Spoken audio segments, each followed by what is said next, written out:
ஐயோ ஐயோ ஐயோ, அநியாயமா இப்படி காரை ஏத்திட்டானே. கண்ணுல உனக்கு இப்படியே வண்டி ஓட்டுவேன்? ஆண்டவனே, இனிமே என்ன யாரு காப்பாத்துவா? அநியாயம். ஐயோ, ஐயோ, நான் என்ன பண்ணுவேன்? தம்பி, ஐயோ, புள்ள இப்படி கட்டறீங்க. கத்தாதமா கத்தாத. உன்னை கையெடுத்து கும்பிடுறேன். ஜனங்க வந்தாங்கன்னா எனக்கு தர்மடி விடுறது நிச்சயம். போலீஸ் வந்தா நான் உள்ள போய் கம்பி என்ன வேண்டியதுதான். தயவு செஞ்சு என்ன மன்னிச்சிருமா. உன்ன மாதிரி தெனாவட்டா வண்டி ஓட்டுறவங்களுக்கு கம்பி என்னத்தான் புத்தி வரும். உன்னை என்ன பண்றேன் பாரு. கார்ல என்ன கண்ணு தெரியாதா? கத்தாத கத்தாத. தெரியாம பண்ணிட்டேன். என்ன மன்னிச்சிடுமா. இங்க பாரு, உன் தம்பிய நான் கண்டிப்பா ஹாஸ்பிடலுக்கு கூட்டிட்டு போறேன். நீ வரி பண்ணிக்காத. உன் தம்பிக்கு ஒண்ணும் ஆகாது. சரி சரி, பார்த்தா நல்லவனா தெரியற. நீ எதுக்கு ஸ்டேஷனுக்கும் ஹாஸ்பிட்டலுக்கும் அலையணும்? ஏன் தம்பிய நான் ஹாஸ்பிட்டல்ல சேர்த்துக்கிறேன். ஆனா அதுக்கு கொஞ்சம் செலவாகும். செலவா?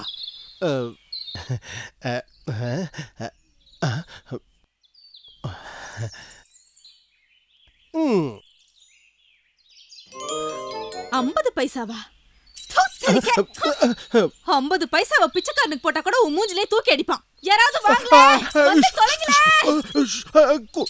கொடுத்துறேன். இந்த இது போதும், அட்ஜஸ்ட் பண்ணிக்கிறேன்.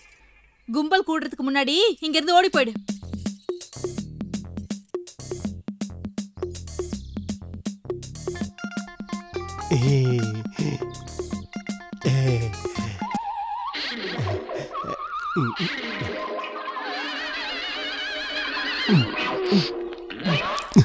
நீ இன்னும் போல? போற. உன் பேர் என்ன? மின்னலு. வாவ், பேருக்கு ஏத்த மாதிரி பளபளன்னு தான் இருக்க. டார்லிங், ஒரு தடவை என் கூட வந்தேன்னு வச்சுக்கோ, தேவதை மாதிரி இருக்கிற ஒன்ன பணத்தாலேயே குளிப்பாட்டுவேன். நிஜமா பணம் தருவியா? நிஜமா தருவேன். அப்புறம் ஏயா தள்ளி நிக்கிற? பக்கத்துல வாயேன்.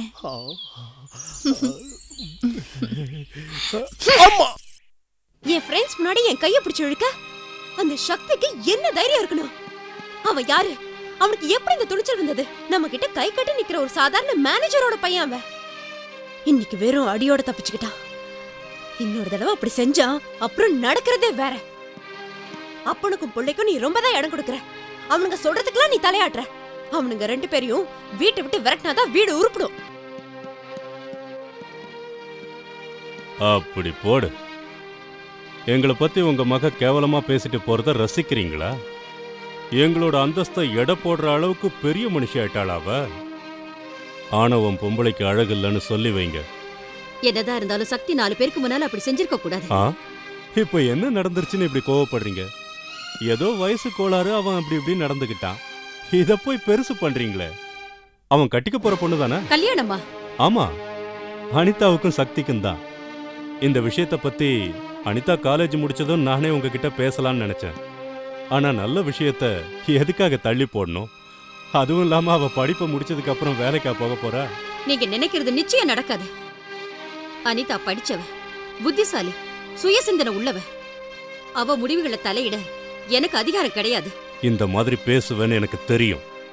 எனக்கு எதுலயும் தோத்து பழக்கம் கிடையாது. நினைச்சதை முடிப்பேன். அதுக்காக நான் எதை வேணாலும் செய்வேன்.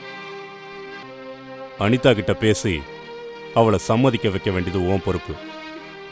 ஆனா என்ன, ஏதாவது சதி பண்ணி என் திட்டத்தை கெடுக்க நினைச்ச உன் கதி என்ன ஆகும்னு நீயே பாரு. அவ காலடியில மயங்கி கிடக்கிற உங்க புருஷனை மீட்டு உங்ககிட்ட சேர்க்கறதுக்கு நான் என்ன பண்ணணும்னு சொல்லுங்க.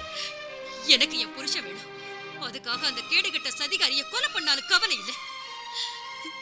இந்த விஷயத்துல மட்டும் நீங்க எனக்கு உதவி செஞ்சீங்கன்னா என் வாழ்நாள் முழுவதும் உங்களுக்கு நான் நன்றியோட இருப்பேன். கேட்டியா?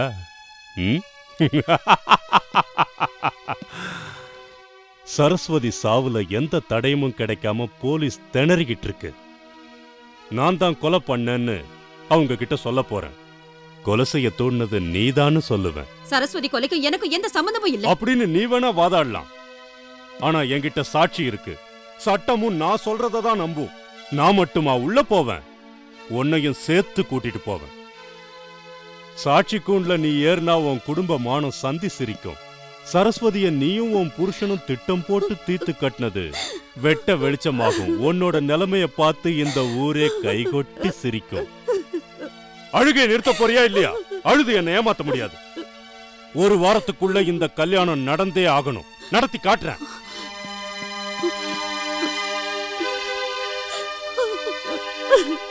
ஏய், எந்த கப்பல் முழுகிடுச்சுன்னு கணத்துல கை வச்சிருக்க? டாடி, ஜென்மத்துக்கும் இந்த அடியை என்னால மறக்கவே முடியாது.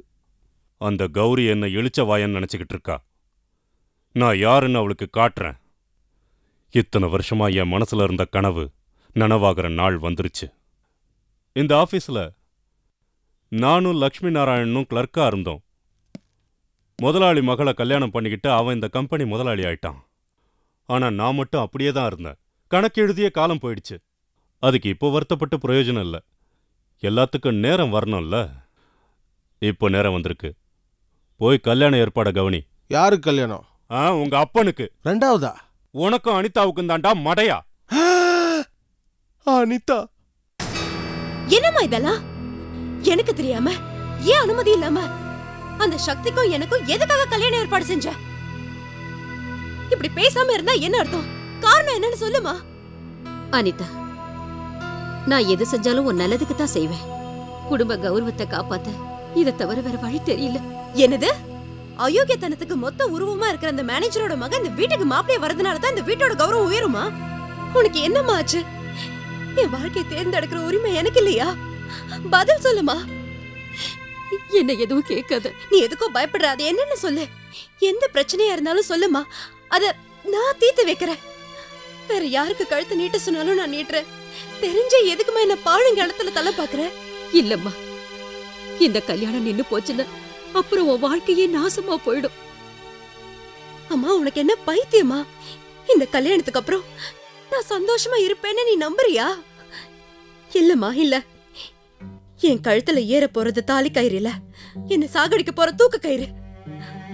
சக்தியை கல்யாணம் பண்ணிக்க சொல்லி யாரும் என்ன கட்டாயப்படுத்த முடியாது. சொன்னா கேளு. நீ இந்த கல்யாணத்துக்கு சம்மதிக்கலன்னா அப்புறம் பிரச்சனை ஆயிடும். அப்படி என்ன பிரச்சனை வந்துரும்? நீ மனசுல எதையோ வச்சுக்கிட்டு பேசுற. எதுவா இருந்தாலும் மறைக்காம சொல்லு. அனிதா, நான் உயிரோட இருக்கணும்னா நீ இந்த கல்யாணத்துக்கு சம்மதிக்கதான் வேணும். சாரி, தப்பா எடுத்துக்காதே. கொஞ்சம் லேட் ஆயிடுத்து. லேட் ஆனதுல பிரச்சனை இல்ல. ஆனா கல்யாணத்தை சீக்கிரம் முடிச்சு கொடுத்துருங்க. நீங்க என்ன சொல்ல வரீங்க? எனக்கு புரியலையே. இப்ப என்கிட்ட எதையும் கேட்காதீங்க. கல்யாணம் முடிஞ்சதுக்கு அப்புறமா பேசிக்கலாம். 15-20 நிமிஷத்துல கல்யாணத்தை முடிச்சிருங்க. புரியுதா? ஆகட்டும், முடிச்சிடுறேன். ஆமா. ஓம் பூஸ்வாஹா அக்னயே இதன் நமஹ. ஓம் புவஸ்வாஹா வாயுவே இதன் நமஹ. ஓம் சுபஸ்வாஹா சூர்யாய இதன் நமஹ. ஓம் பூர்வஸ்வாஹா அக்னயே பிரஜாபதயே இதன் நமஹ. ஓம் அக்னயே ஸ்வாஹா அக்னயே இதன் நமஹ. ஓம் கிருஷ்ணவே ஸ்வாஹா கிருஷ்ணவே பரமாத்மனே இதன் நமஹ. ஓம் சூர்யாய ஸ்வாஹா சூர்யாய இதன் நமஹ. மாப்பிள்ளை நாடி ஆயிட்டே இருக்கு. மாங்கல்ய தாரணம் பண்ணுங்கோ. மாங்கல்யம் தந்து நானே நாம ஜீவன ஹேதுனா. ஏய், யாரா நீ? நான் யாருன்னு இன்னும் கொஞ்ச நேரத்துல தெரியும்.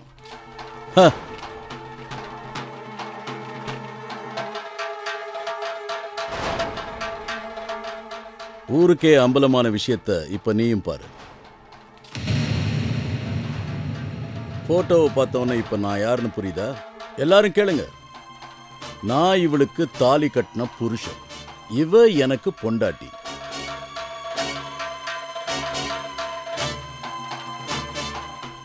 அனிதா, சாதாரணமா புருஷன் பொண்டாட்டிக்குள்ள சண்டை சச்சரவு வர்றது சகஜம்தான். அதுக்காக இன்னொருத்தனையா கல்யாணம் பண்ணிக்குவே? ஏய் டுபாகூர், என் கல்யாணத்துக்கு வந்துட்டு உன் கல்யாணத்தை பத்தி பேசிட்டு இருக்க? எங்கடா வரலையேன்னு பார்த்தேன். உன்னை யாரா கூப்பிட்டது? போடா.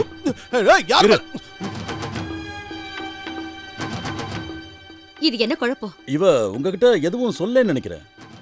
அம்மா கிட்ட போய் ஆசீர்வாதம் வாங்கலான்னு எவ்வளவோ கூப்பிட்டேன். ஆனா இவதான் வேண்டாம், நேரம் வரட்டும்னு தட்டி கழிச்சிட்டா. நாங்க 2 பேரும் லவ் பண்ணி கல்யாணம் பண்ணிக்கிட்டோமா? இவன் போய் சொல்றான். இல்ல, இவர் சொல்றது உண்மைதான். யாரை ஏமாத்துறீங்க? நீயும் உன் மகளை என்ன முட்டாளாக்க பாக்குறீங்களா? அதான் நடக்காது. என்ன ஏமாத்த நினைச்சா என்ன நடக்கும் தெரியும்ல? உன் குடும்ப மானத்தை ரோட்டுக்கு இழுத்துருவேன். அவன் யாருங்கிற உண்மையை இப்போ அது என்கிட்ட சொல்லு. எதுக்காக இந்த நாடகம் போடுறீங்க? அனாவசியமா கத்தாத. அவன் யாருன்னு எனக்கு தெரியாது. அவன் பேர் என்ன, ஊர் என்ன, என் பொண்ணு அவனை எப்ப கல்யாணம் பண்ணிக்கிட்டான்னு எந்த விவரமும் தெரியாது. எதை கேட்கறதா இருந்தாலும் அனிதா கிட்ட கேட்டு தெரிஞ்சுக்க.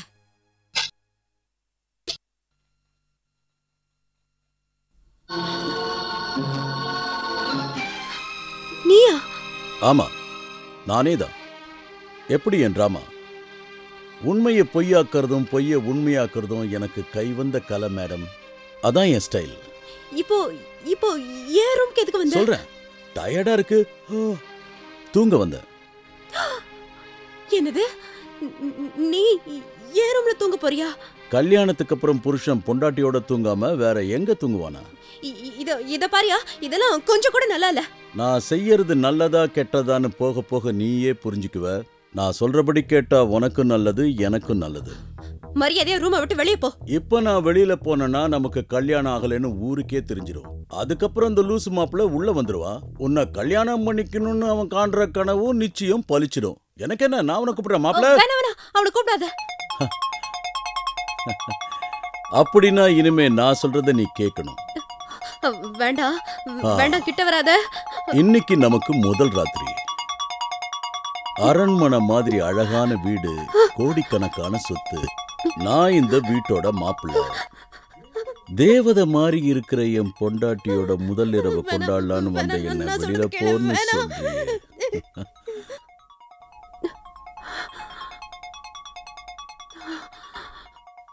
ஆண்டவன் சத்தியமா உன் இஷ்டத்துக்கு மாறா நடக்க மாட்டேன். நீ என்ன நம்பலாம். சாதாரணமா கோதாவில இறங்க மாட்டேன். இறங்கிட்டா எதிர்த்து நிக்கிறவன் ஆண்டவனா இருந்தாலும் எடுத்த காரியத்தை முடிக்காம விட மாட்டேன். இப்ப நான் இந்த ரூமை விட்டு வெளியில போனேன்னா நம்ம மொத்த திட்டமும் அம்பேல் ஆயிடும். அப்புறம் இன்னொரு விஷயம், நாளைக்கு யாருக்கிட்டையும் நீ இங்கேயும் நான் அங்கேயும் படுத்த விஷயத்த சொல்லிடாது. சொன்னா அது போக வேண்டிய இடத்துக்கு போய் அப்பனும் மகனுக்கும் தெரிஞ்சு பேண்டு வாசிக்கிறதுக்கு உன் ரூம்குள்ளேயே வந்துருவானு. சொன்னது புரிஞ்சுதா? நிம்மதியா தூங்கு. Good night, sweet dreams.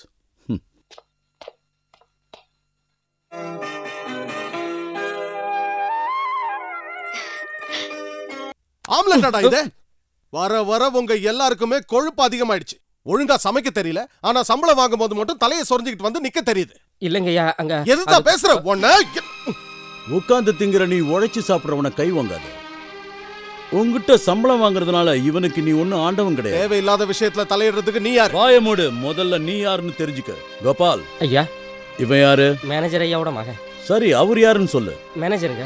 Okay, நான் யாரு? இந்த வீட்டு மருமகன். சபாஷ். நான் பெரியவனா இல்ல இந்த மேனேஜர் பெரியவனா? நீங்க தாங்க. சரி, நீங்க போய் உங்க வேலையை பாருங்க. சரிங்க ஐயா. நீங்க யாருன்னு இப்ப புரிஞ்சுதா? நீங்க இங்க சட்டமா உட்கார்ந்து சாப்பிடறதுக்கு இது ஓட்டலோ இல்ல சத்திரமோ இல்ல சாவடியோ இல்ல. அவங்க எந்த இடத்துல இருக்கணுமோ அந்த இடத்துல இருக்கணும். நீங்க உட்கார வேண்டிய இடம் ஆபீஸ் டேபிள்ல, வீட்டுக்குள்ள இருக்கிற டைனிங் டேபிள்ல இல்ல. Shut up. போது நிறுத்து. முதலாளி கூட என்னை இப்படி அவமானப்படுத்தினதில்ல. நாங்க இந்த குடும்பத்துக்கு விசுவாசம் உள்ளவங்க. நேத்து வந்து நீ அவமானப்படுத்துறியா? அப்படியா? உங்களோட விசுவாசம் எப்படிப்பட்டதுன்னு இன்னும் கொஞ்ச நாள்ல இந்த ஊர்ல இருக்கிறவங்க எல்லாம் தெரிஞ்சுக்குவாங்க. முதலாளி மேல உங்களுக்கு உண்மையிலேயே விசுவாசம் இருந்திருந்தா அவர் நினைச்ச மாதிரி என்னைக்கும் அந்த ஹாஸ்பிட்டலை நீங்க கட்டி முடிச்சிருப்பீங்க. அனிதா, நான் அந்த ஹாஸ்பிட்டல் நிலத்தை பார்த்துட்டு வர போறேன். வரட்டுமா? 15 வருஷமா யாரும் அங்க போறதில்ல. ரவுடிங்க அங்க சாராய கடை வச்சிருக்காங்க. அவங்க மோசமானவங்க. நீங்க அங்க போறது ஆபத்து. ஆபத்தை ஃபேஸ் பண்றது எனக்கு ஒன்னும் புதுசு இல்ல அனிதா. இப்ப நான் அங்க போகத்தான் போறேன். எவன் தடுக்கிறான்னு பாக்குறேன். எதுக்காக இப்ப அனாவசியமா உணர்ச்சி வசப்படுறீங்க? இத்தனை வருஷமா நாங்க மட்டும் சும்மா இருந்தோம் நான் நினைச்சீங்க? சொன்னா கேளுங்க. நீங்க அங்க போறது எனக்கு பிடிக்கல. எங்க போகணும் எங்க வரணும்னு உங்ககிட்ட பர்மிஷன் கேட்டுட்டு போக வேண்டிய அவசியம் எனக்கு இல்ல. கரெக்டா? நான் சொல்றத நீங்க செய்யுங்க. இன்னைக்கு சாயந்தரம் நம்ம கான்ட்ராக்டரையும் இன்ஜினியரையும் என்ன வந்து மீட் பண்ண சொல்லுங்க. ஓகே, ஏற்பாடு பண்றேன். என்ன காதல் விழா? ஏற்பாடு பண்றேன். சாகணும்னு ஆசைப்படுறான். அனுப்பி வைக்க வேண்டியது நம்ம கடமை.